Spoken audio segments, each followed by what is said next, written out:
The second biggest monkey head I've ever seen. I used to be an adventurer like you.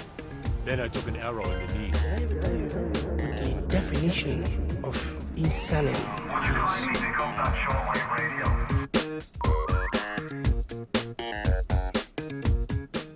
Hello and welcome to episode 38 of PvA Radio. I am one of your hosts, Luke Croft. Joining me as always, semi-freelance gaming journalist Cody Mellowkline. Cody, how are you doing, my friend? Doing well, feeling good now that we can say the A word on here. Affiliate! Also joining us, that nice subtle laughter that you hear. He won't spoil Endgame for you until next week, Larry Hunt. That's right, unless you go back and read the first letter of every tweet. I went back and read it, and I still don't think I understood it. Did you actually do that? Yeah, I really did. That's it was awesome. meticulous. It's not a very long message, but it's an important one nonetheless. Mm-hmm. Yo, Beal for real coming into the chat says, "Hey guys, congrats on affiliate." Thank you.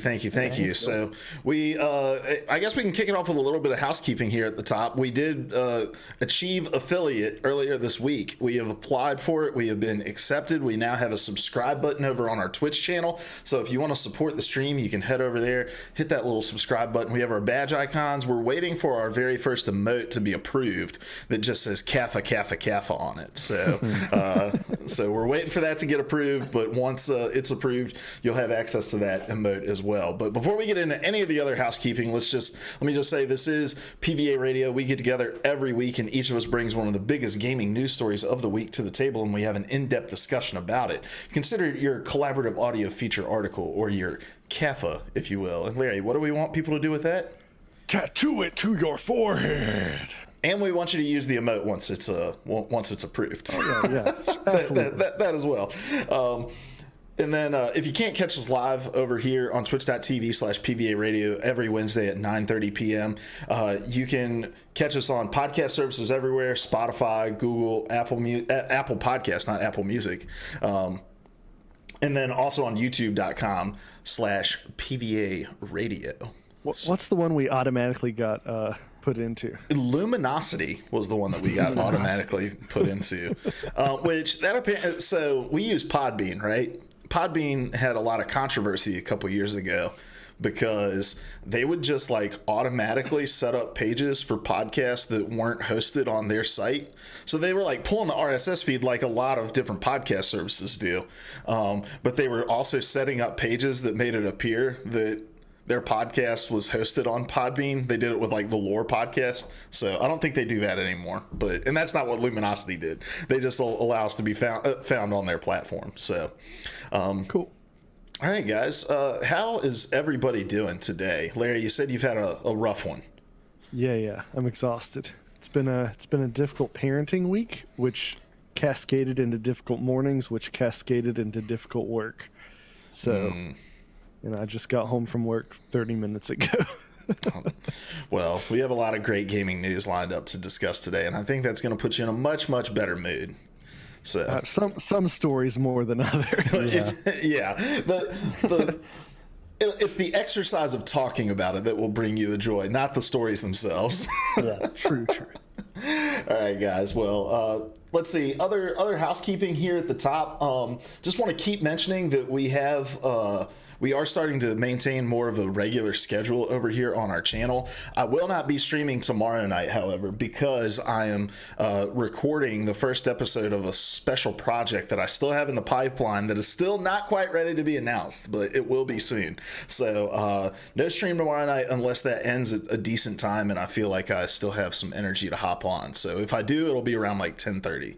But otherwise, you can find us live every night pretty much around 9:30. So just follow the channel, hit the little notification bell, you'll know when we're live. And then also we've reopened PVAQ, which is just playerversusall.com/PVAQ. It's where you can go to submit questions to the podcast for us to toss in for consideration.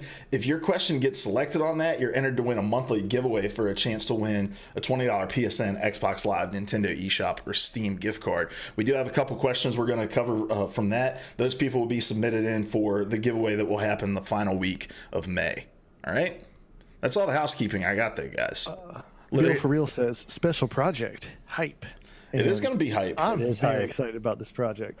So yeah, hopefully this weekend I'll have everything finalized, and then soon after I'll be able to announce it. So yeah, exciting stuff. I think those are all. We've scrubbed all the counters. All right, we've fixed all the shelves. All the housekeeping is complete. So let's get into the podcast.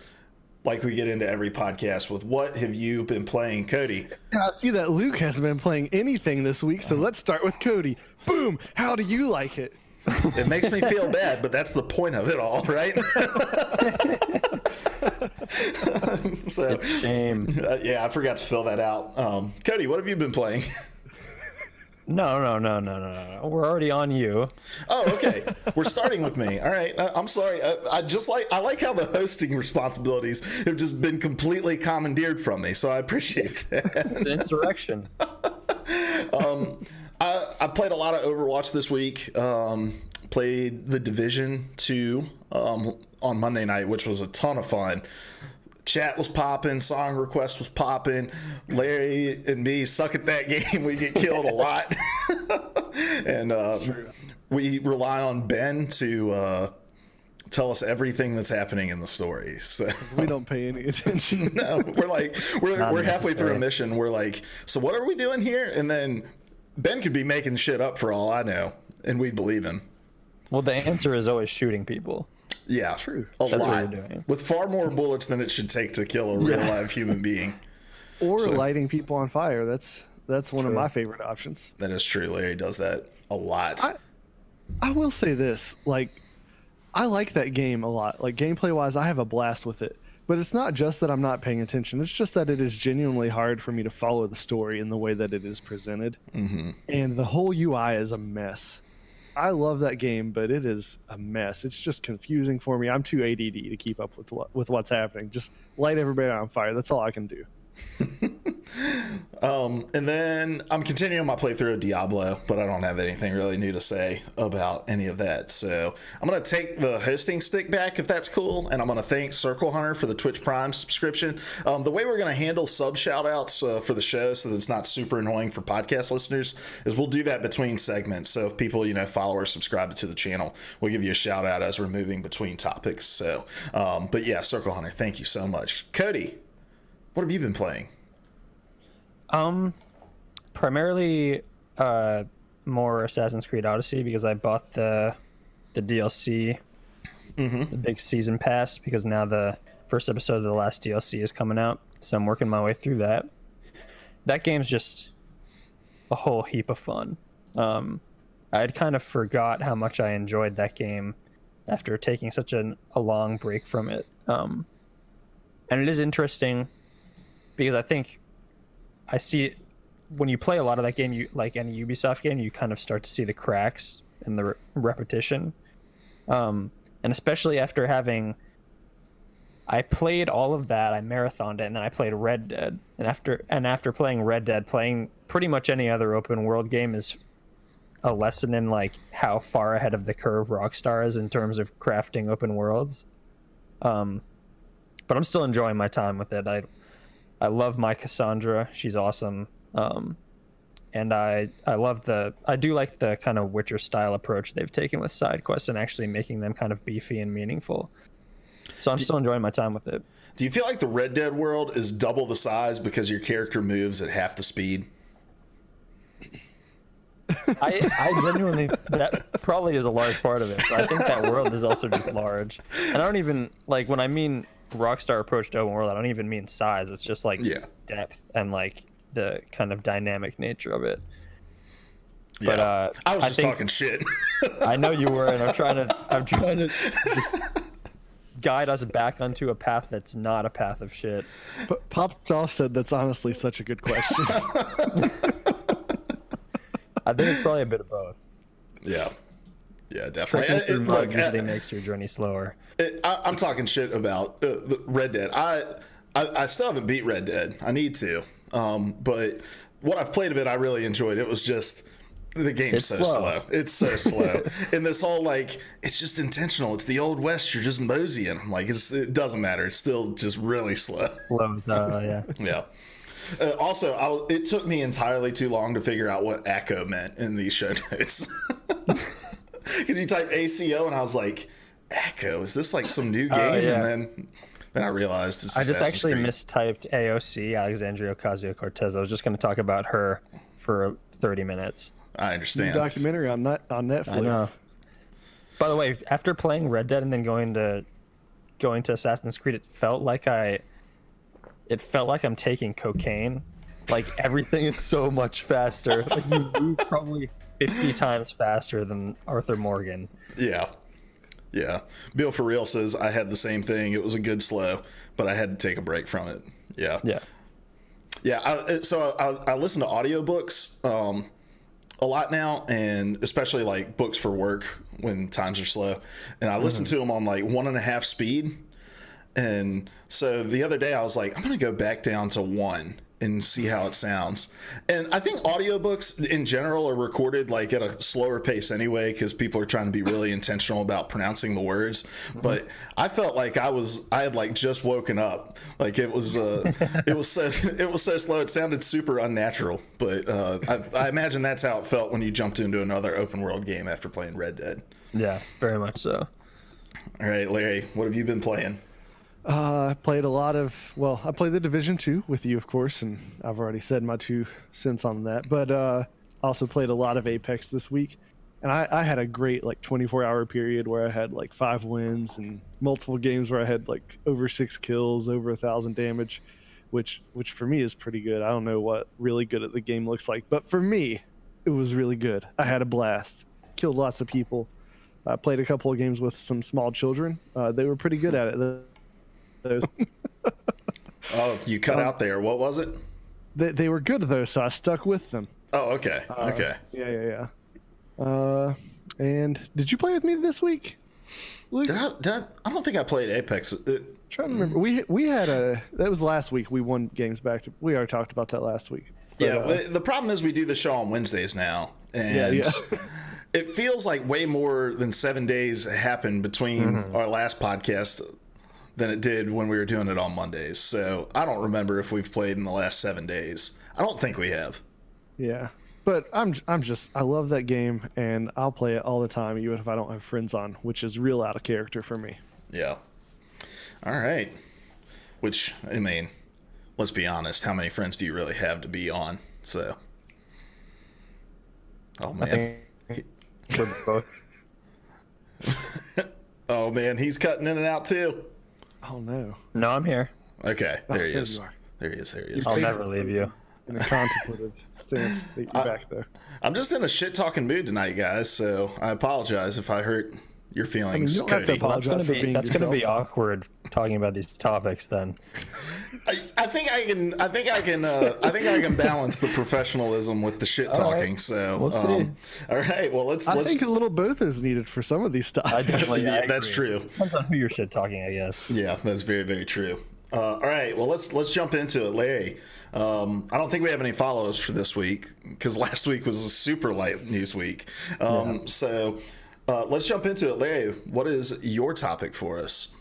So my topic is, I've just got a crap ton typed in the show notes here, but I wanted to talk about the work conditions at Epic Games because Kotaku released, was it Kotaku? Yes. Polygon, sorry. I have 3 articles referenced here. But Polygon released an article talking about the working conditions at Epic Games. And in a lot of ways, it's nothing that we haven't talked about many times over the last few weeks. From just the effects of crunch, people coming forward under anonymity and talking about working 50, 60, 70, even 100-hour work weeks. And the article, like, it made it clear that, like, it wasn't the official policy of the company that the people needed to do this, but it has become an implicit expectation. Like, this is the culture of working at Epic Games. You're going to do this overtime if you want to keep working there. And so they're suffering from a lot of burnout. So in a lot of ways, it's stuff we've talked about before. It's a big problem in the games industry. But what stood out to me about this particular situation was the leadership seemed a lot more overt than some other companies in how they viewed this, going so far as to refer to contractors as bodies. They needed to get more bodies in, and they've been using contractors essentially as a disposable product. You bring them in, you burn them out, and then you get some new ones. And I'm trying to break this habit. I kind of laugh a little when I feel uncomfortable. I don't think that's funny. I think it's terrible. And then the other angle that really stood out to me was the impact of games as services on the, like, we had this pre-existing problem of crunch as a game was getting ready to release, but in many ways, these games are constantly getting ready to release. So crunch has become a constant problem. So I guess other stories to tie in here. I'm just dumping a bunch on the front end, and then we can just discuss freely.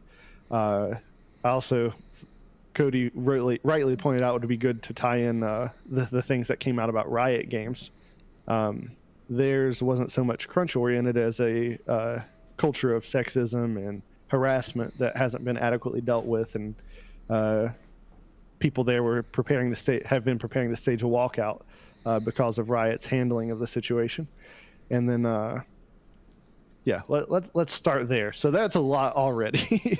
What were your guys' thoughts when you heard this story, and do you have any thoughts about the connection between this new setting of games constantly releasing new content and the crunch problem? Yeah, Beal for Real in the chat says, yo, fuck crunch and all these companies that do it. And I think that my sentiment lies pretty close to that.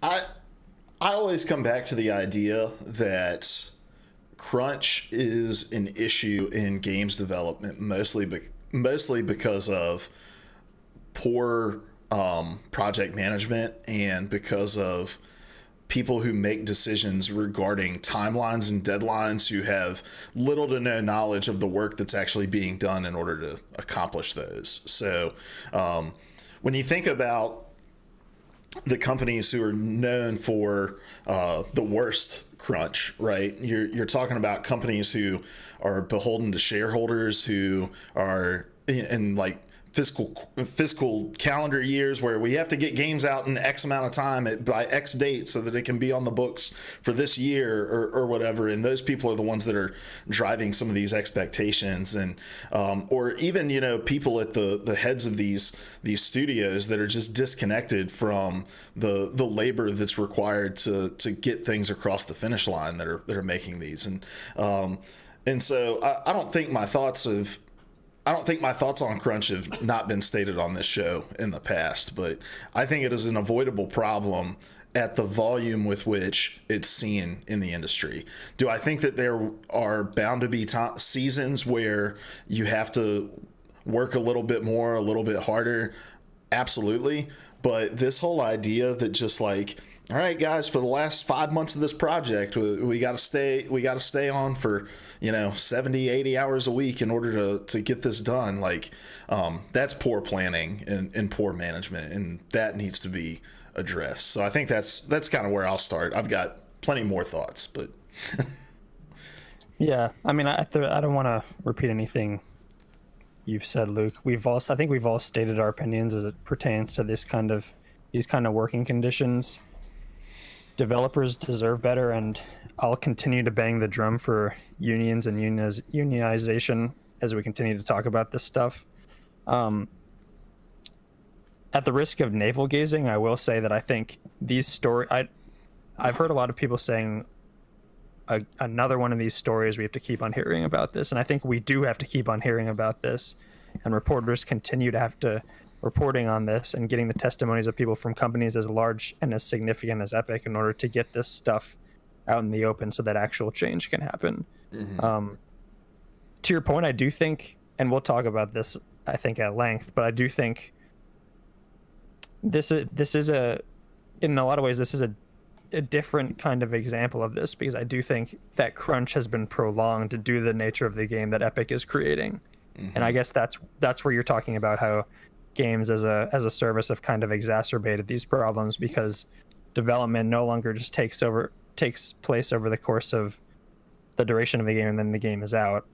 These games are continually being worked on and evolving and being developed on, and that means that even though the entire team isn't working on it, it might be a smaller team. That team is still constantly engaged in a state of intense pressure and intense work, especially if you're pumping out content at the rate that Epic is. Yeah, and real quick, I do want to say this. I think the reason that I was like, I think we should talk about the Riot Games story within this is not so much because the situations are similar, because they're not. Like the harassment and just the things that have been reported on about what's been taking place at Riot are I don't want to say on a different echelon. It's not like one's bad and one's worse. They're both bad things, but they're two totally separate ideas, right? But I think where they kind of join together is the story with Riot was that they were trying to force everything into arbitration and into closed rooms, and there was little to no transparency about how decisions were going to be made or what conversations were going to be had. And I think that is a problem that can fix the toxic work environments that we've seen rear their heads in, studios like Riot and other studios as well. And also also possibly stymie some of these issues that we're seeing with crunch, that like these developers and studios and publishers need to be willing to all get in a room together and have a very transparent conversation and be willing to talk publicly, like and we're going to talk about this in a bit, but like Respawn has been talking about the way they're handling the development of Apex Legends, and set an example for the kind of culture that you want to see set. So I think both of these issues just boil down to better, more transparent communication and a willingness by at least one of the sides to have the conversation to even begin with. I also think both of these are examples of, and all of these are examples of, it's not just companies obviously do need to be transparent, but workers also should have the strength and the solidarity and the ability to come to the table and be able to even bargain in the first place and not be shoved into a back room where these decisions are stripped. The ability to make these decisions and bargain are taken away from them. Yeah. Arbitration is a tool that is being used to bludgeon a lot, not just in the games industry, but workers in every industry and at every level. It's become kind of a common tool by corporations and corporate heads. So I think that I'll be on record as saying I fully support the walkout that the rioters, which is what? Rioters is a pretty apt name for the people who will be engaging in the walkout. Yeah. And I love that it's kind of on point that way. But yeah, I think both sides need to be willing to come to the table and talk. But if one side, the corporate side, is not, I think it's great for this stuff to be out in the open so that workers can feel like they do have people that will support them. Because I think a lot of times workers don't stand up because they don't think other people share those thoughts. But when they see those voices published, even anonymously in a story, they're like, other people believe what we do. We have there's kind of a groundswell here.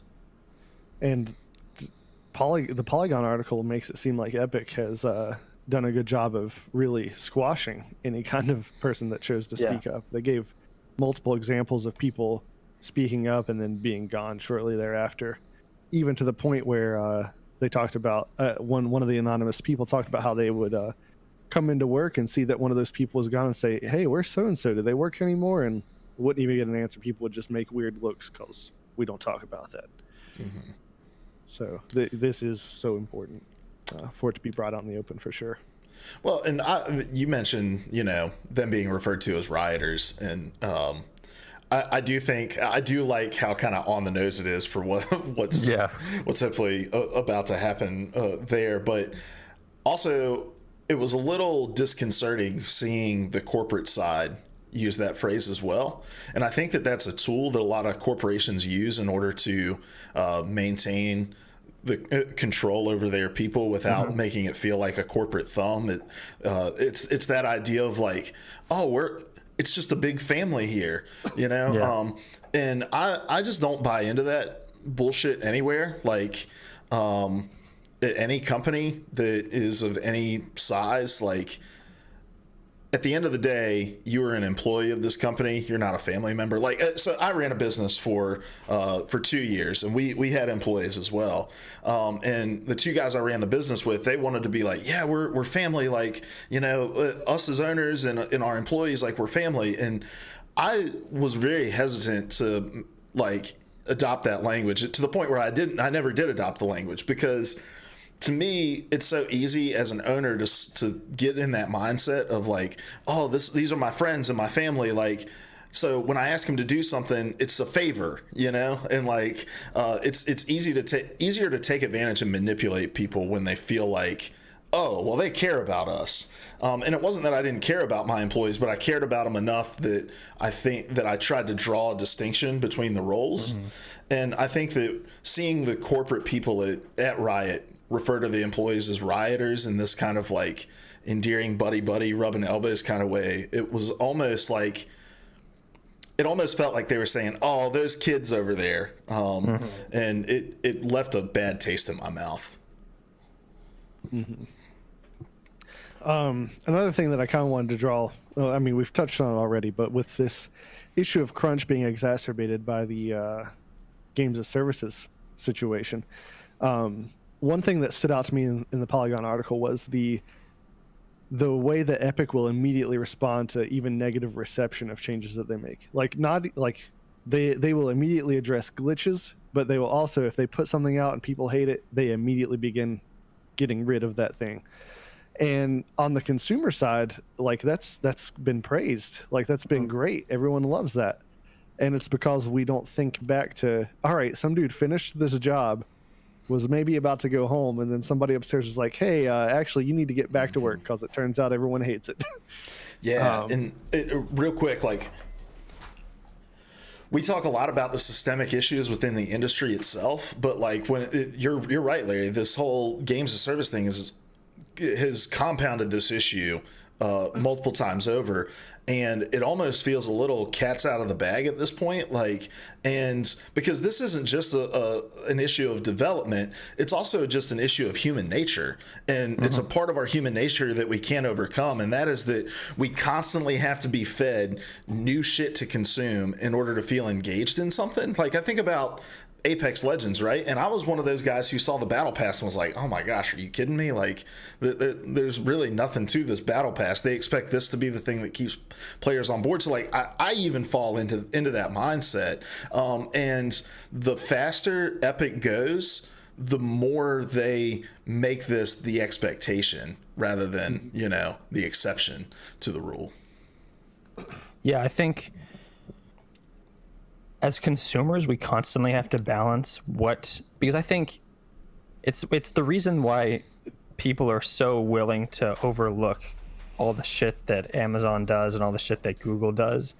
Like, as long as we get our package within a day or two, we are perfectly fine overlooking all the horrible working conditions that, like, the people pissing in bottles in Amazon warehouses. We're willing to overlook that as long as we, the consumer, are fed what we've ordered, and the service we've ordered has been delivered as promised. Mm-hmm. And I think it's an uncomfortable thing to kind of really look at yourself as a consumer and realize that in some ways we have been kind of fed a bill of goods, and we are active participants in the system that allows these things to happen. But I think it is also important to acknowledge that we have a role in it. Like, the people who do play Fortnite spend all that money on a battle pass and praise Epic for its willingness to react so quickly. But I don't think a lot of people really think twice about the human cost of those changes, as you said, Larry. And I think the more we can sort of, this is all nebulous language, but I think we do have to vote with our wallets, and we have to look at ourselves as consumers and the role we play in these systems, because we are a massive player. We are the reason corporations do this stuff. It's for the money, and we are the ones delivering the money. I'm glad you vocalized that. I hadn't thought about that necessarily, but it reminds me of several years back, the End It movement, which was a movement to, I mean, it still is a movement to stop modern day slavery. And I got to listen to several of those guys speak. And one of the things they talked about was back during American slavery. One of the arguments for not abolishing it was the cost it would levy against our economy. Like, it would be an outrageous cost to get rid of all that labor. And to this day, like, there are companies that you can choose not to support because they're employing slave labor still, or barely better than slave labor. And at the end of the day, there are people that just aren't willing to pay that cost. But you have to stop, like you said, and look at yourself and think, is this okay? Is my convenience, is me not having to pay a little more or wait a little longer worth what's happening to these people? And I don't mean to imply that this is as bad as slavery by any means, but the principle, I think, is the same. Is it worth these people burning out? Is it worth the cost on their health, on their families, on their relationships, that I get a glitch fixed that day rather than having to wait a week or whatever? Yeah. So yeah, good thought, man. I'm glad you brought that up. And it also it also should give us pause in the way that we approach game criticism as well. Yes. And again, this is one of those things. It's like I'm kind of living in a pie in the sky world when I say this, but I think until you address what the ideal is supposed to be, it's hard to take the necessary steps to get there. And I think that we're so quick to. Brian Altano wrote a great article over on IGN about his kind of visceral reaction to the Sonic trailer for the new movie, about how he posted a tweet like just kind of shitting on the Sonic movie so that he could get likes and retweets and people loving him on Twitter. And he stepped back for a moment. He was like, why did I do that? Like, this is a kid's movie that I don't care about. I'm not going to watch it. But yet I felt the need upon immediately seeing it to give my thoughts on it.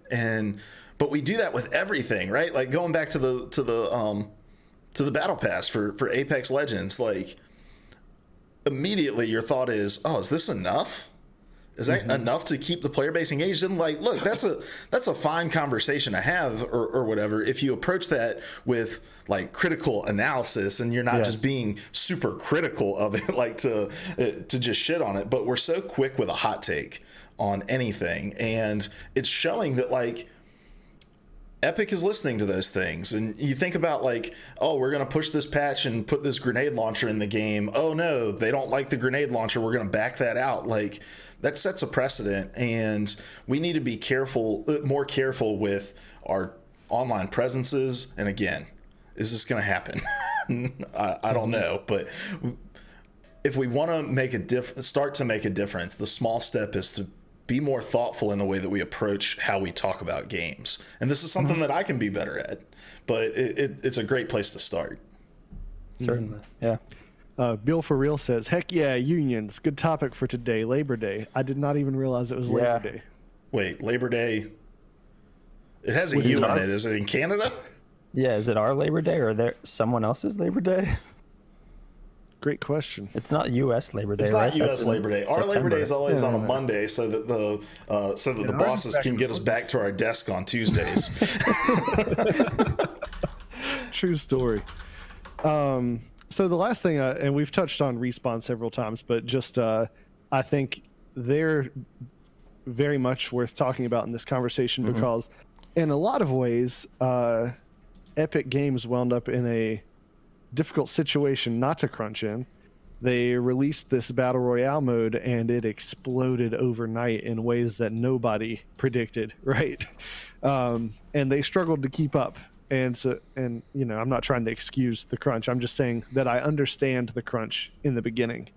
They've done things to prolong it and to keep it going that are completely unnecessary. But at the same time, Respawn had a similar thing happen. They've dropped two good games, Titanfall and Titanfall 2, but those games did not see levels of success that I think they deserve. Not to get on that soapbox again, but those games did not blow up. And reading that Respawn article, just it seems clear that they didn't expect it to blow up in the way that it did. So in many ways, Apex Legends has done some of the same things that Fortnite Battle Royale has done, but Respawn definitely seems to be approaching it in a more healthy manner, and there have been some dips in the player count because they haven't been willing to. I would argue that some of those dips are coming from their unwillingness to be constantly pumping out content in the way that Fortnite is constantly pumping out content. But at the end of the day, I think that is the worthy decision to make. That's the route we ought to go. The people are more important than me getting prettier guns every day. What? What a wild concept. I know, it's crazy. Real life people are more important than pretty imaginary things. Yeah. And I had a question attached to that, and I've already forgotten it because I rambled too much. I apologize. But do you guys have any observations between the parallel paths that these companies have taken and the different approach that Respawn's prioritizing? Yeah. It is this. Respawn has chosen to be conscious about the culture that they have created. Like, it's as simple as that, right? Like, build the house that you want to live in. That's some great advice from one Lane Pavogi. All right, he talks about that with his stream. Like, you build the house you want to live in, and I think when you're one of these studios, you set the pace at the culture that you want to maintain. Like, and it was clear from the quotes in that article that they approached this with that mindset first of like, yes, we want to deliver a great product, we want to deliver regular content updates, and I love this. Like, it feels like Respawn is kind of on the precipice of figuring out a model, because and it's all going to come down to what they reveal at EA Play, right? If they come out with something that is just like huge, big update, all of this stuff for people to get excited about, like, I feel like this can be a real point in the industry where we look and we say, wow, that is a sustainable model. Like, let's release this game, get the fan base. We'll, release some content updates here and there that are smaller. We'll push some patches, but then we're gonna release really huge updates, every few months, and give our team the space to actually create good things. Because I also just think about like how much creativity is stymied by the constant churn of crunch, and how many better ideas can you get when you just like, I think about my time in ministry, right? Ministry is a slog day to day. Like, it's just super tough. And then we would take a week every year where we would just go off and we would just plan things out for the next year that we wanted to do. And it was a time to reset, to get away from the day to day. And it's like, when the day to day doesn't stop, where do you find the time to be creative? That's why we look at Epic and we're like, man, every single thing they've added to Fortnite is something that's been in another game, because they don't have time to stop and to be creative. They have to look at other people for their ideas. Yeah. I also think Respawn, like you said, has, like, a lot of the developers have been there for a while and have made proper, like, retail release games before. At least two. Titanfall and Titanfall 2, and I don't want to I don't know anything about the development of those two games, but it is likely that some sort of crunch happened, even if it wasn't significant. Just what we know about the industry, some sort of crunch likely happened.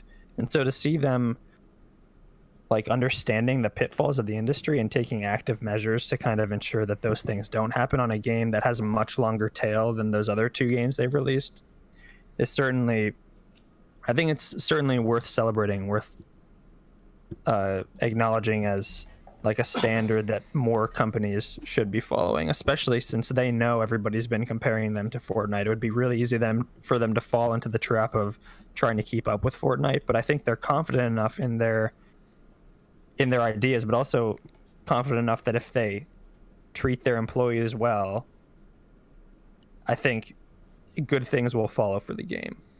Whether or not it's at the rapacious pace that consumers want it at is, I think, besides the point for them, which is great. I think they obviously want to please their audience, and they want to release content consistently to keep people engaged with the game. But I think we'll see as they kind of progress, but with the kind of updates they're going to hopefully be pushing out in the future, I think they'll find their footing and find the rhythm that isn't just boom boom boom boom boom. It's a little bit more steady, a little bit more kind of milestone based instead of just consistent, which I'm fine with as a gamer. I think Fortnite has trained people to expect differently, but I hope Apex can train people to kind of think differently as well. Mm-hmm. And so to end my segment, I just want to rant a little bit about near and dear issues to my heart, which is Sabbath. If you don't listen to the Art of Manliness podcast, you should, and especially this week's episode. It was about Sabbath. I forget the guy's name. Aaron Edelheit. I think I'm saying that right. But he wrote a book essentially about Sabbath, and just elementary understanding of Sabbath. It's taking one day a week where you're totally disconnected. You're essentially doing nothing. You are just resting and recharging, and it's necessary, I would argue, to be a healthy human to do that regularly. What are the other 3 days that I do that called?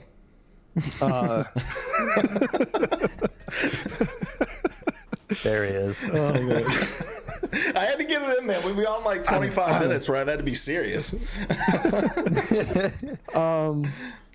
But the reason that 40 hours is considered a work week and going over that is overtime, the reason that we have labor standards, like, it's because anytime this ever gets studied, anytime we push against that, anytime we neglect those things, we realize that neglecting those things is actually detrimental to our productivity. So it runs against like how we would think about it. But when we push people to do more, it actually decreases how much they do and the quality with which they do it. Shocked Pikachu face. Right. And on the Art of Manliness podcast, he highlights Britain during the war. They began to just neglect labor standards because they had to win the war. And when they began doing research into how to be more productive, it was, you let people rest.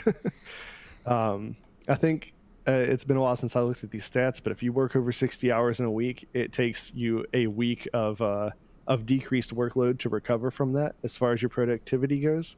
And if you are chronically doing that, you're just going to chronically underperform. So, and not to mention just the boatload of health issues that kind of lifestyle is going to bring you. So those of you who may listen to this, I doubt anyone in the position to make these decisions will hear this, but if you do, understand, just spend 5 minutes doing some research and find out that you will get more productivity out of your employees if you treat them like people and not like bodies, not a disposable product to burn up and replace. And if you are a worker, I know the games industry is a mess right now, but to the best of your ability, like, just stand up and do what you got to do to get out of those kinds of situations. I worked a job that just about killed me as far as the work expectation, and I left it and took a massive pay cut to do so. And I am so happy that I did, because I was depressed, laying in bed, staring at the ceiling all the time. And now I'm quite happy, even though I made significantly less in doing so. So where can these bosses find the 5 minutes to do the research during their 120-hour work week? Well, I don't know if you read the Polygon article, but the people demanding crunch are the ones not crunching. So they've got plenty of time. Okay. All right. Great. All right. Well, I think we're sticking with Epic for now. Cody, what do you have for us? A slightly different spin on Epic, but one I think that is equally worth discussing and is, I think, in some ways inextricably linked to what we just talked about. So let me open up this link. But earlier this week, Epic's founder and CEO, Tim Sweeney, had some interesting comments in a Twitter thread. I think one of the big selling points of Epic Games Store has been, at least for developers, has been the revenue split, which is 88-12 in favor of the developers, which is much more in favor of developers than Steam's 30-70, or is it 33 or 30? 30, yeah, I think 30, it's 30. 70. Yeah. And so I think a lot of people have noted that as one of the best things that Epic Games has going for it. But another is that it's just been scooping up exclusives, and I think this has angered a lot of gamers. It's certainly riled Steam up, as we've talked about in the past.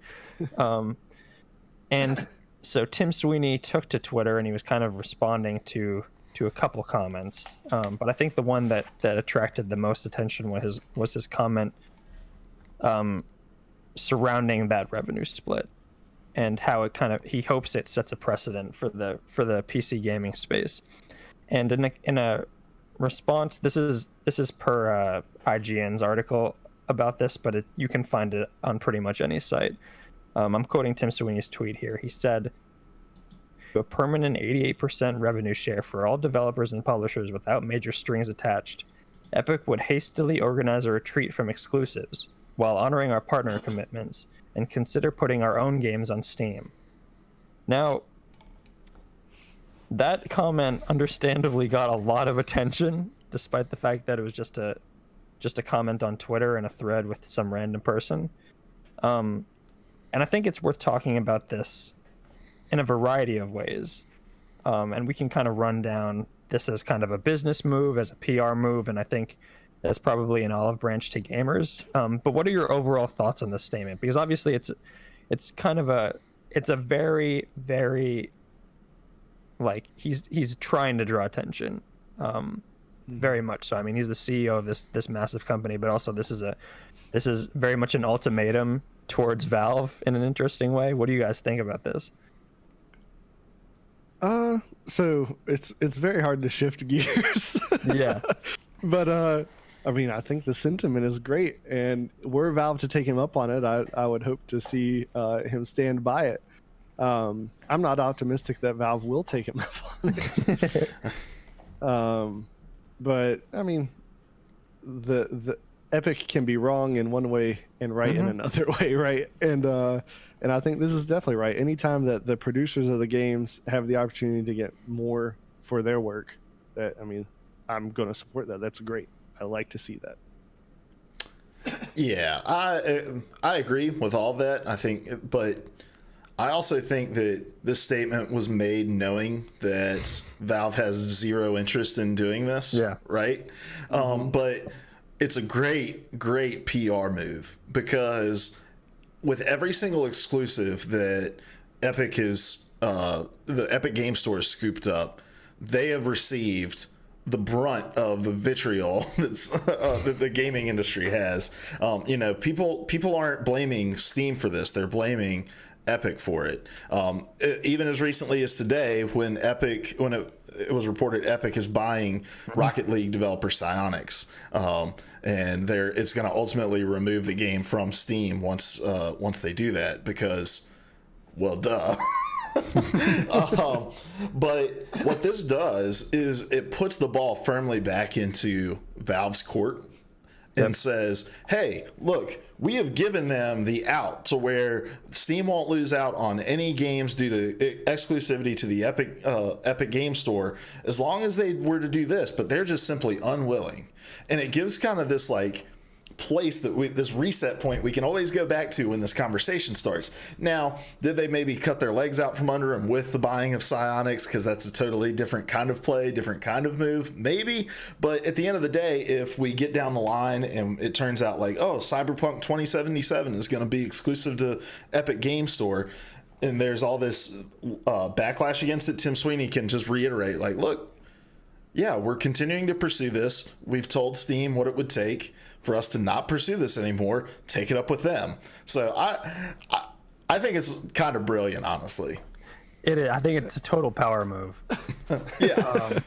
It's like, it's pretty much like it's very much, I keep on saying the word ultimatum, but I think it is that, like, we'll continue to scoop up all these exclusives and take them away from your store, but we're willing to have that conversation. We're just waiting for you guys to come at us and kind of meet us where we are.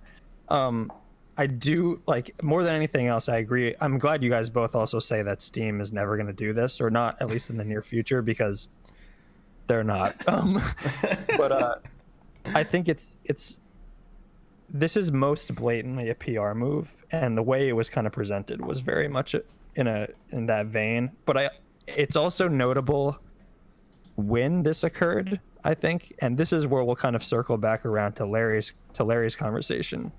I believe this tweet came out on April 25th, which is 2 24th. days.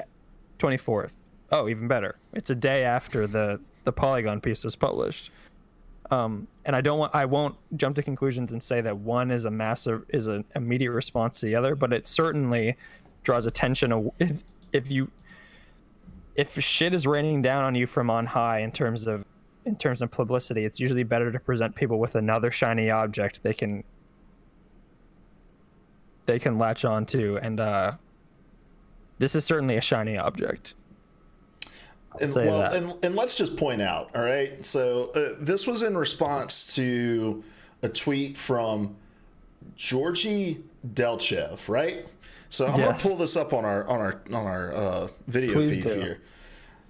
Georgie Delchev has tweeted 248 times, but none of them have been anything other than replies. The only thing on his public feed is one retweet of a Halo tweet from March 12th announcing the Master Chief Collection.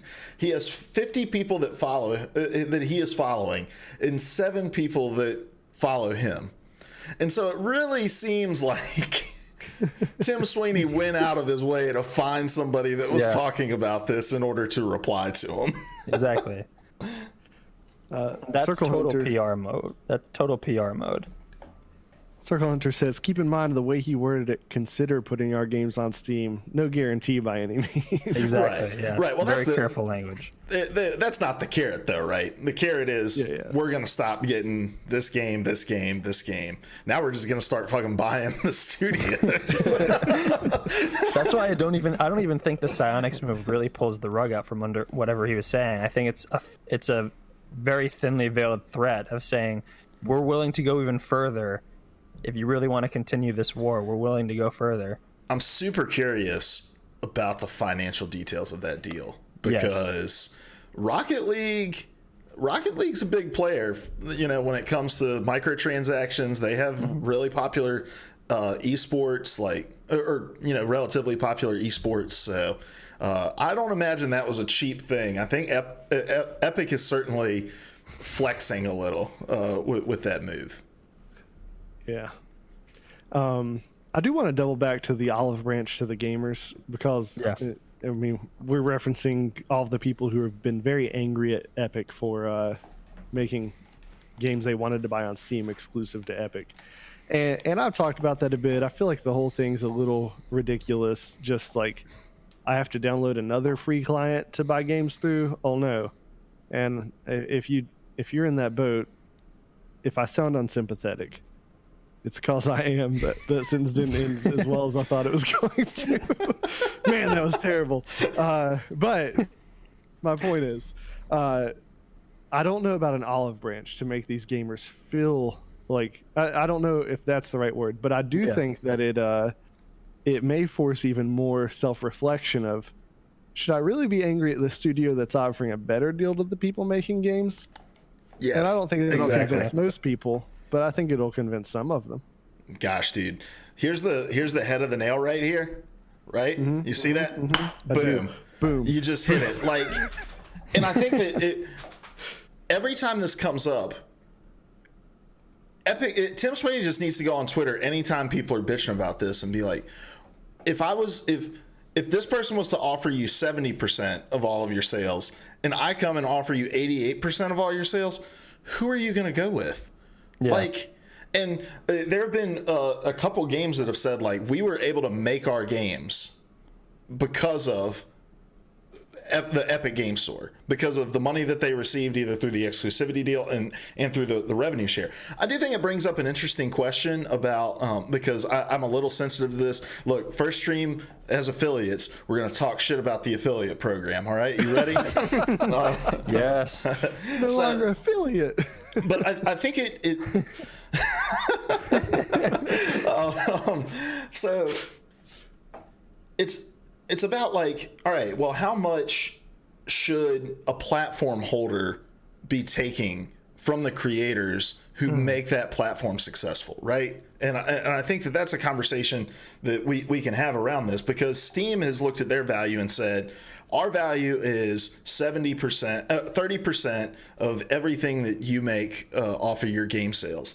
And Epic has gone in and said it's 88% for us. Now that's a whole, like, there's a lot of weird math that goes into that, because you also have to think, like, they also produce the Unreal Engine, right? And the way that works is it's free to work with, but Epic gets a percentage of a percentage of dollars made off of every game that you sell using that engine. So there's probably a lot of games that are getting getting an 88% share of their sales on Epic Game Store, but then having to send a percentage of that 88% to Epic because they're using Unreal. So the math is weird. Well, Twitch has determined that their cut for creating the platform for affiliates is 50%.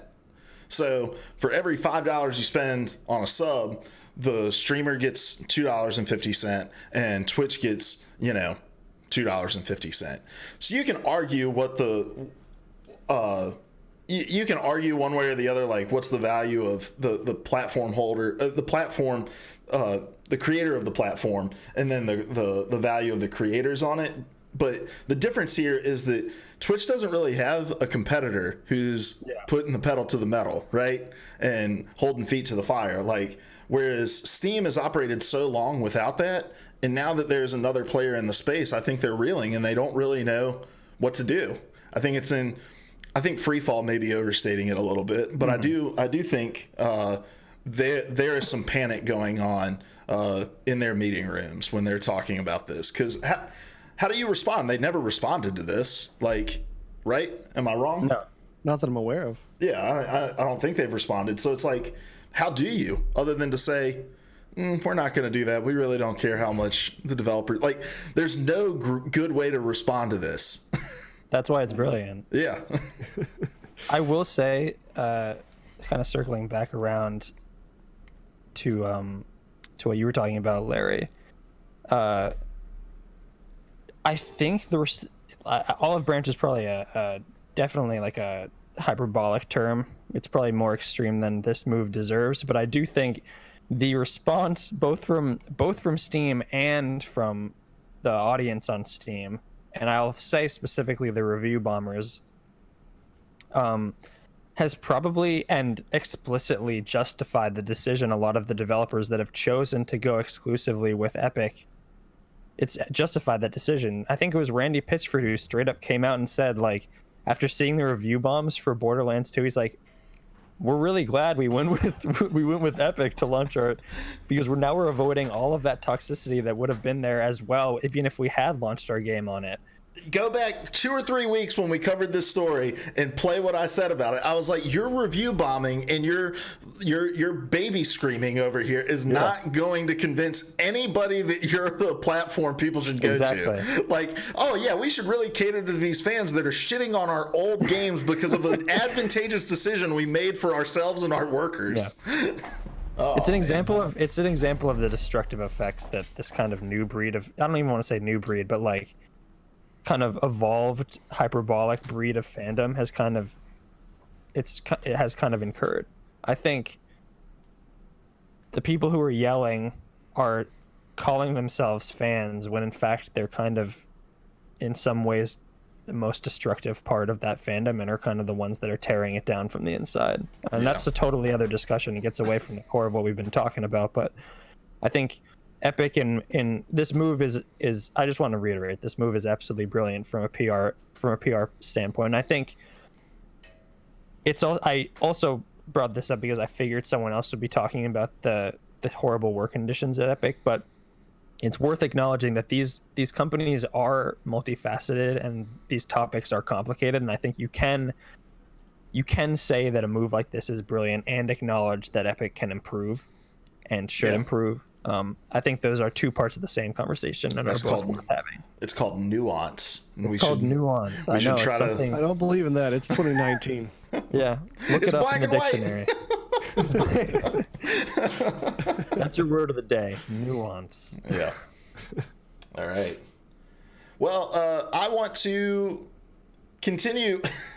I feel like we're kind of shit talking gaming fans a lot today, but I think We're all that, gaming fans. but I think this is going to lead to kind of an interesting discussion. So, Days Gone came out last week, which means that reviews for Days Gone came out last week. And for those that don't know, Days Gone is an exclusive developed by Bend. Sony Bend.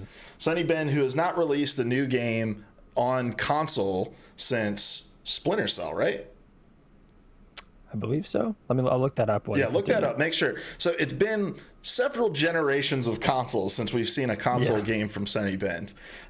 And expectations for the game were quite high. And when reviews came out, they were middling, to say the least. Let's just say we saw some 5s, we saw some 6.5s, we saw some 8s. They were a little all over the place, different strokes for different folks. The last one they released was an Uncharted Vita game. Right, yeah. What was their last console game? It was Siphon Filter. Siphon Filter, not Splinter Cell. Splinter Cell's an Dang, Ubisoft. Is that PS1? Yeah. PlayStation 2. Oh, okay. Okay. The original Siphon Filter was PlayStation 1. Yeah. So it's been a while. It's been a minute. Yeah.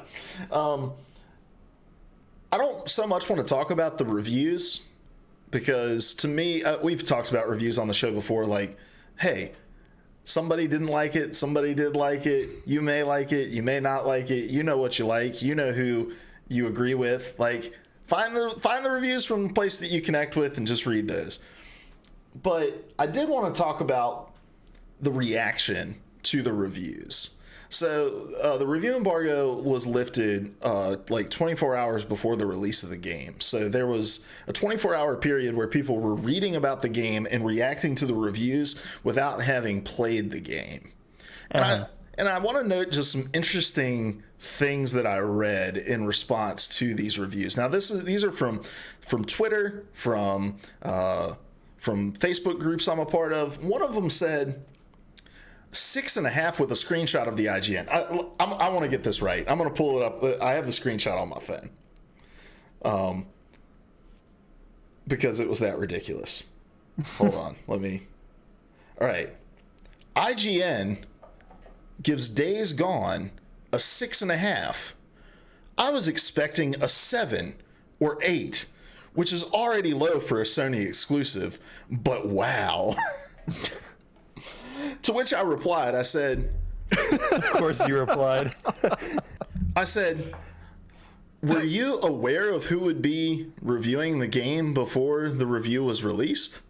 Like, did you play a preview build of the game in order to establish an expectation? Like, how do you establish an expectation of how one outlet is going to score a game when you have zero knowledge of the game outside of videos you've seen and zero knowledge of who at that place is going to be reviewing the game, especially in a place like IGN where the answer can be literally dozens of people, right? Like, it just blows my mind how we put so much weight into reviews and how we as individuals in gaming fandom think like, well, if I feel one way about a game, it needs to be validated by literally every other person who states an opinion about that game.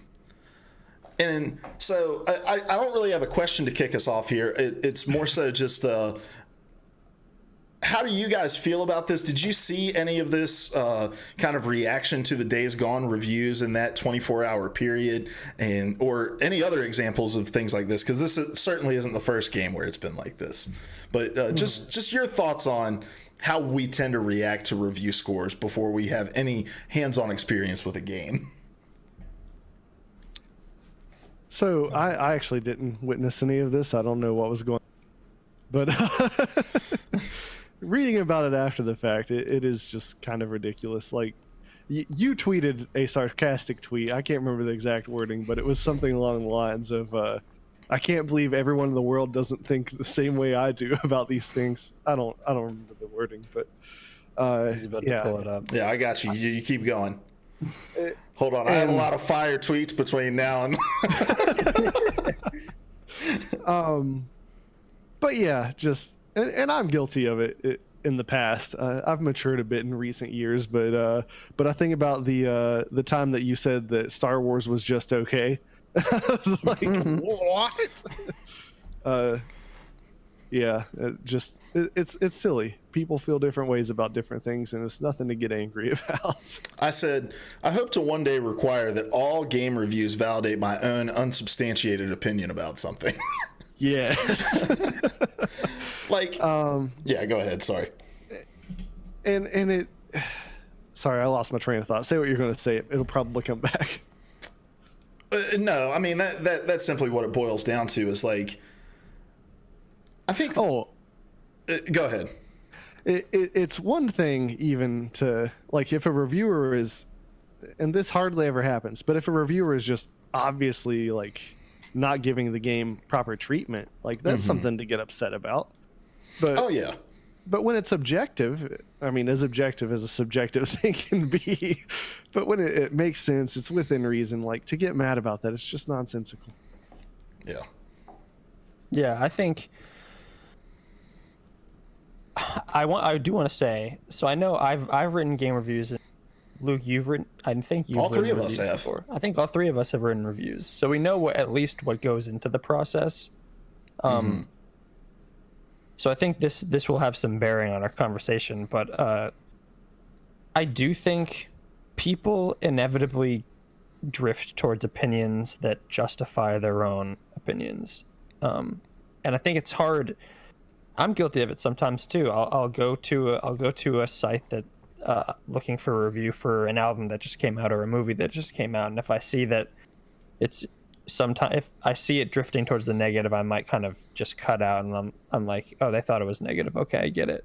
And I kind of don't go any further. I've tried to correct that recently. I think those opinions are just as valuable, if not more valuable, to kind of look at, especially if you want to engage with anything critically. It's part of the conversation. I think in this case, it's notable because it is a Sony exclusive. Sony exclusives have a very high bar of quality set for them already, and I think Sony fans have set a high bar for Sony exclusives and are sometimes loath to admit the faults in what they otherwise might believe is a masterpiece, even before they play it. I saw this a lot, and I love God of War, but it's not faultless. No game is perfect. You saw the 10s and 9s coming out for God of War, and like the few reviews that were even somewhat critical, like an 8, which is fantastic. Oh God! God forbid it's an 8 for this fucking masterpiece of a game. Those reviews got attacked, and like you didn't think it's a 10. All these other reviews thought it was a 10, which is never. That's really not a legitimate question in the first place, so let's not even talk about it. I think. Yeah, go ahead. I want to know what the expectation is. Oh, you guys are right. I'll go back and change it. Exactly. That's not the best environment to write any review in. I do think like it's notable that a lot of this game, which has come out in an ecosystem that is known for quality exclusives, is getting this response. Because I read a lot of the reviews, and to be honest, some of the reviews are like 7.5s, 6.5s, which we've talked about this before, like the scale for review, which is still not bad. Like a 6.5, 7.5, they're redeeming parts of that game. Clearly, the person still. A lot of the reviews I read said they still had a good enough time. Like it does what it does well. It just doesn't do it exceptionally well. It's the best analogy I saw for it was that it's video game stir fry. It brings together all these elements that you commonly find in other games and doesn't really do any of them particularly well, but it's comfort food, which has a place. And I think not every game needs to be a 10. Yeah. Bill for Real says, I really like the no score system, just the reviewer's thoughts on it. People harp on the score super hard. And that's the thing is like, agree. How many people that are making those comments about the 6.5, 7s when it actually read the review? Because you can see like okay, here's what they didn't like about the game, and that's something that wouldn't necessarily bother me, or that's something that I feel like they would probably fix, or even like, oh, that's something that they really liked, and I don't think I would like that. Like, we take a 1,200 word article and we reduce it down to a number, and we say this is the score. Like, I've always been, so when we were reviewing games, when we were all at 2 left sticks, we didn't do numbers because it's reductionist, and it honestly isn't fair to the person who spent the time to write their thoughts, right? Like, I understand why sites do it. Number one, because it gets them into Metacritic, and that's actually a huge place for them to get traffic, and it's actually a pretty bold move from a traffic standpoint to say we're going to move away from review scores because you lose that aggregator and that kind of like point of authority. But yeah, I just going back to your point, Cody, about, you know, people see Sony and they know like they put out quality stuff. It's like, well, Sony greenlights quality stuff, but it's the Sony studios that are making it. And here's a studio who hasn't made a console game in the last decade and a half.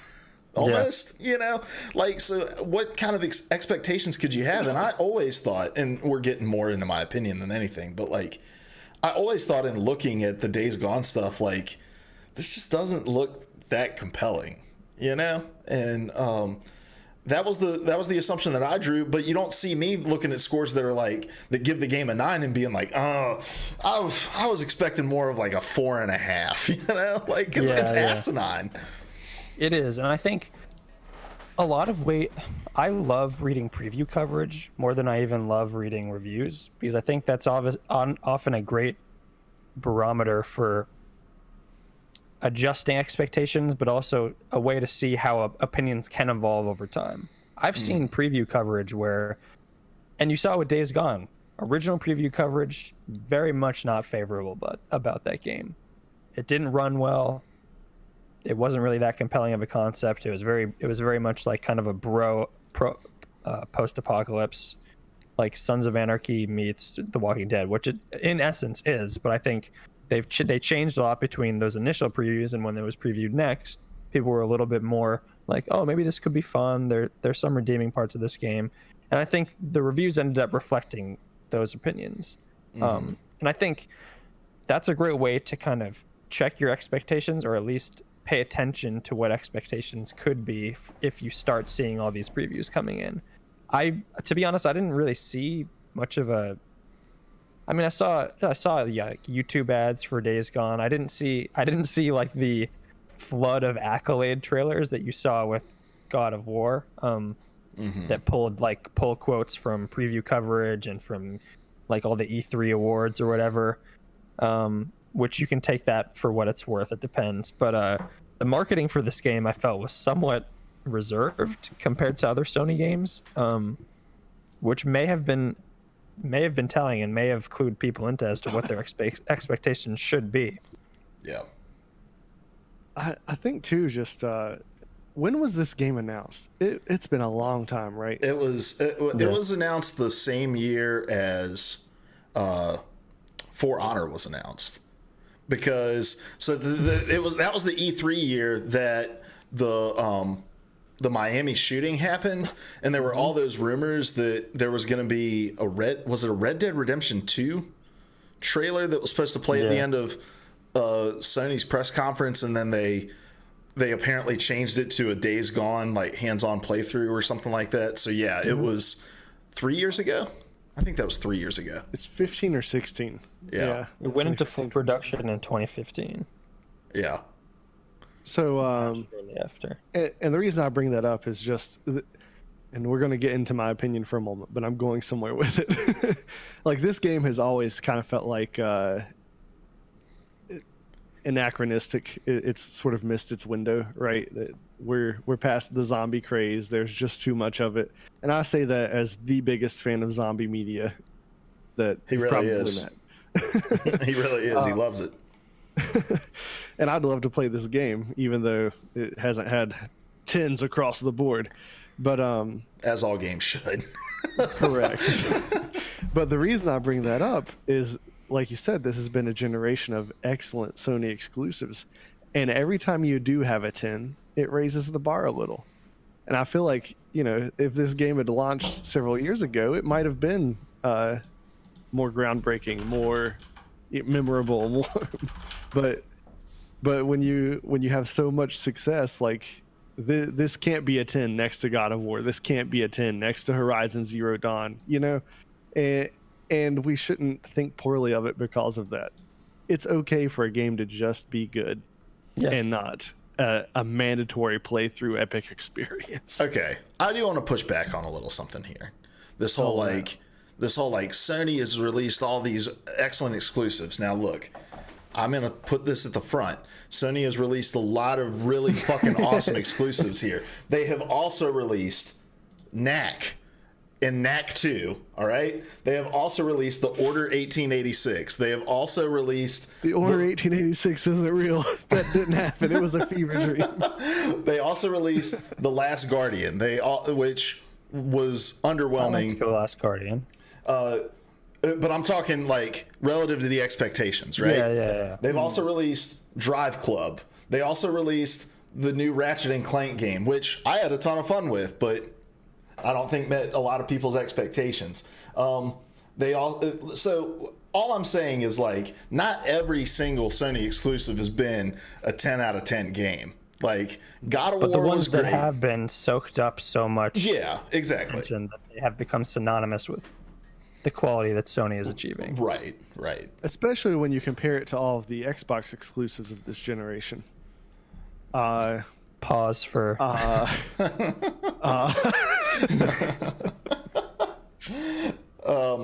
I derailed us. I'm sorry. No, you're good. I want to get to the crux of the conversation, and then I want to posit this question, and I've been thinking about it ever since I put it together, and I'm not sure if I even know the answer.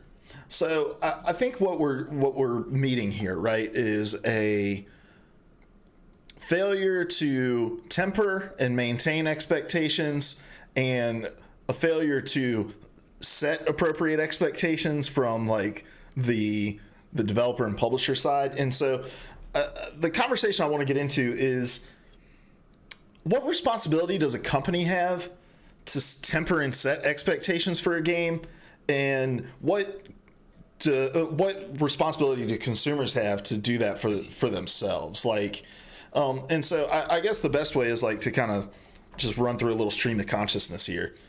I work in marketing, right? Like, so I'm constantly thinking, how can I peddle my clients' products and services, right, in the best way?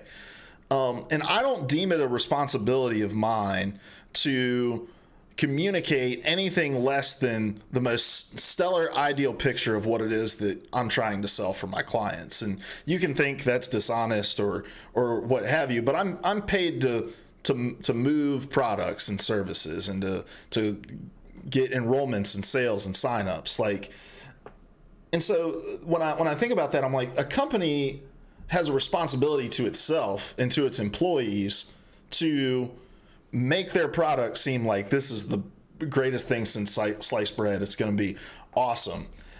And I think the responsibility falls on us to recognize that all of that preview coverage that you're talking about, Cody, all of the trailers that we see at E3, all of the statements and screenshots, that if it isn't a leak, and even if it is a leak sometimes, it's all PR. Yep. It's all marketing. It's all a part of a rollout, and to see everything through that lens, and to stop thinking about everything as if it's the final product. But also, it doesn't even solve the problem, because people don't even tend to look at those things critically. You know? Yeah. It's a great question. And I think it's, as much as we can come to a conclusion on this podcast, I do think it obviously falls on the company to try to sell its product as much as it can, and to kind of position it and shoot it from in the best way possible. I do think if we're just going to take this, pinning this conversation to this game in particular, I felt like Sony Bend actually did a pretty decent job of not kind of being hyperbolic with the way it pitched the game. at least from what I've heard and from what I saw, especially with like the Game Informer coverage and everything. It didn't ever seem like they were trying to sell this game as anything other than what it was, which is fine. Yeah. It is Sony's job to then make this seem like it is the AAA big budget like zombie adventure you've always wanted. That is their job. That's their job as the publisher.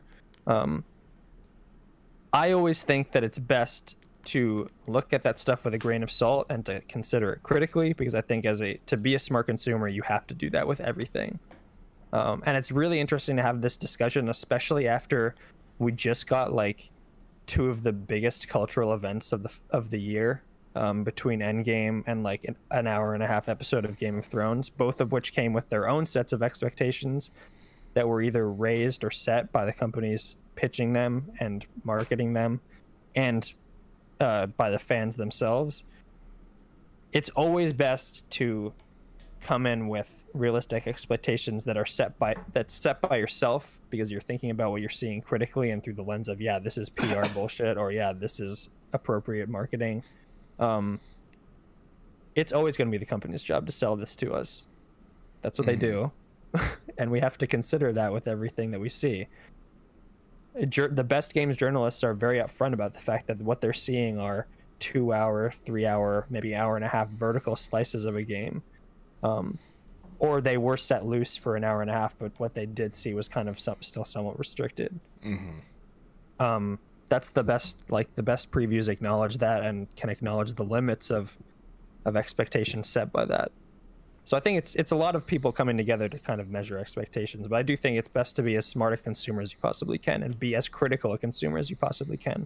Unfortunately, that's not really the world we live in, and most people don't do that, but I think that in an ideal world, it would result in a lot more, again, I'm going to use this word, nuanced discussion about this stuff if we could do that.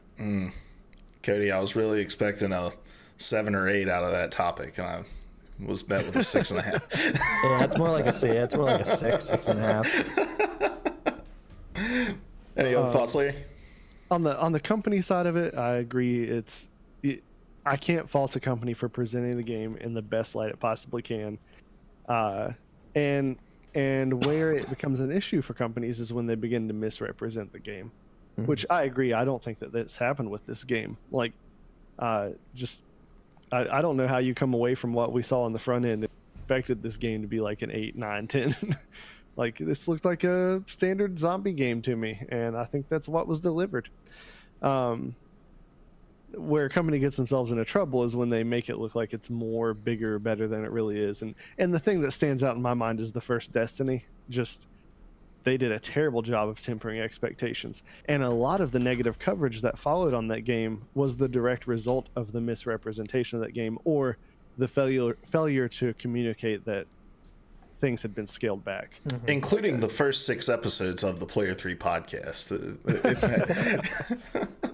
Like, the quote that sticks in my mind is you see those mountains in the distance, you can go to those mountains. Yeah. And it was just flat out not true by the time the game released. I like to call it the Uncle Rico marketing approach. So you see those mountains over there? I used to be able to throw a football over those mountains. My youth group has like recurring dad jokes we use on long trips, and that's one of them. Anytime you see a big mountain, see the mountains over there. But then on the consumer side, I'll just echo everything Cody said, but I'll also add in that if a product has not released yet, you've had no experience with the product, and you've already decided that it is either a fantastic product or a terrible product, look at yourself. Go to a mirror, look into your own eyes, and understand that you are not a partial consumer. You've decided how good something is without even trying it, and that your opinion is not equally valid as the person who has tried the thing. So before you tweet about it, maybe try it first. Yes. Fantastic. Notes from Uncle Larry. There we go. All right, guys. Well, the show's running kind of long. I have some viewer questions that I want to get to. I'm going to save those for our after party after the show. Nice. So if you're hanging out with us over here on Twitch, you can stick around for that. But guys, our show would not be complete without everybody's favorite game that we play at the end of these shows. It's not my favorite. 2 Gaming Edition Truths and a Lie Edition, Gaming Edition, the musical, the series. All right, guys. WandaVision. All right, guys. So you guys know how this game works. I have a game of that probably nobody's ever heard of. Very, very niche. All right. I've got 2 things that are true about this game and 1 thing that is a lie. You must suss out which one is the lie. Do I need to remind everybody what the score is? Yeah, probably. Yeah, sure do. I've got 6 points. How do I get points? Well, I get a point if neither of these bozos can figure out which one the lie is. Cody has 4 points. And Larry has, hold on, let me grab my calculator real quick. It never gets old. Make some calculations. Nothing. 1 moment. Divided by nothing. 5 times 8 equals 40 times 9 plus 3. 1603 divided by 0. Error. Oh, you don't have any points, man. No points. He has yet to make it on the board, ladies and gentlemen. All right. You guys ready for our game this week? I guess. Am I ever ready? Our game this week, Bayonetta. Bayonetta is an Umbra Witch whose beauty is matched only by her tremendous arcane power. Take control of both and a full arsenal of heart-stopping weapons while you're at it. And go angel hunting in the non-stop climax action game that truly put Platinum Games on the map. All right, here we go. Are all weapons heart-stopping? No, that's not true. That's not Some true, only. man. Beanbag guns. Those can stop a heart. That's true. All right, number 1. There was a katana in the game. It was actually supposed to have a special animation where the hilt would open and show the beating heart of an Ashura, just like in its description. However, somewhere down the line, the animation was actually never programmed into the katana, although the file still remains buried in the game data. Number 2. All of Bayonetta's summons and torture attacks are evoked in Enochian, the language of angels. Number 3. Bayonetta has the largest sales disparity of any game sold on both the Xbox 360 and the Wii U, with the Wii U version selling 2,431% more copies than its 360 counterpart. All right? Larry, we're going to start with you this week, I think, right? Okay. All right, let's just give Larry the first stab at it here, Cody. Is it the katana? Is it Enochian? Or is it the sales disparity? So I think the last one is true because I know a lot of Nintendo fans who love Bayonetta, and I don't know any Xbox fans who love Bayonetta. So I think that's true. The heart thing makes a lot of sense, which is the hallmark of your lies. There's always a little truth in there. Did I just change one word out of a trivia fact that I found on the line? I feel like the Enochian though, like, is that a language we actually have parts of? I don't think so. So did they make it up? That seems like a lot of work, but Tolkien made up languages. I love that we're getting a view into the mind of the worst player of this game in history. I'm going to go with B. All right. Enochian. He's going with Enochian. Codsworth, what do you think? I'll go with the third one. All right. Any particular reason? Because I was so confident, and it'll be even worse when I It's not lose. worth going through my thought process because I'm not really thinking at this point in the night. Well, guys, drum roll. Somebody scored a point this week, and it was Cody. Don't call it a fucking comeback. Yeah. So again, it is rooted in a little bit of truth. The Xbox 360 version is actually considered critically to be the best version of the game. Runs better than the Wii U version, runs better than the PS3 version. However, it is the worst selling of the 3 versions of the game. To Larry's point that there's a lot more fans of Bayonetta on the Wii than there are on Wii U than there are on the Xbox 360. Guys, thanks for playing. All right, let's wrap this up. Let's get out of here. If you're hanging out with us in the chat over on twitch.tv/PvA radio, where we are now affiliates and you can subscribe to us and get a sweet sub badge, stick around for after I roll the little outro song. We're going to come back. We're going to answer a couple viewer questions, hang out with the chat, be a lot more chill. But guys, let's get out of here. Who are you? Where can people find you? What are you going to be tweeting about this week? Larry, let's start with you. I'm Larry. You can find me on Twitter at LairHuntsZombies, LARHUNTS Zombies. And I'll probably just continue to tweet in veiled terms about how great Endgame was. Yeah.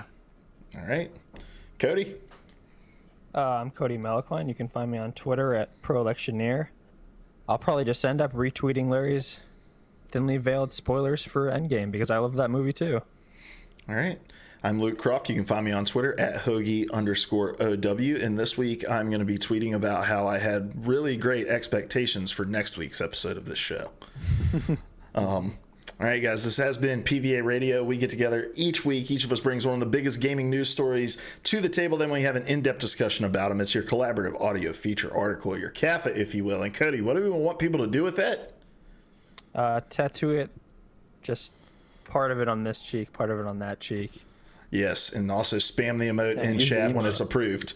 If you miss us live at 9:30 p.m. Eastern every Wednesday on twitch.tv/PvA Radio, you can catch us over on youtube.com/PvA Radio the very next morning or on podcast services everywhere. All right? Everywhere. Exclusively on Luminosity in the Epic Game Store. All right? We're going to get out of here. Stick around if you're in the chat. Until next week, though, we love you. Why, that's the second biggest monkey head I've ever seen. I used to be an adventurer like you. Then I took an arrow in the knee. The definition of insanity.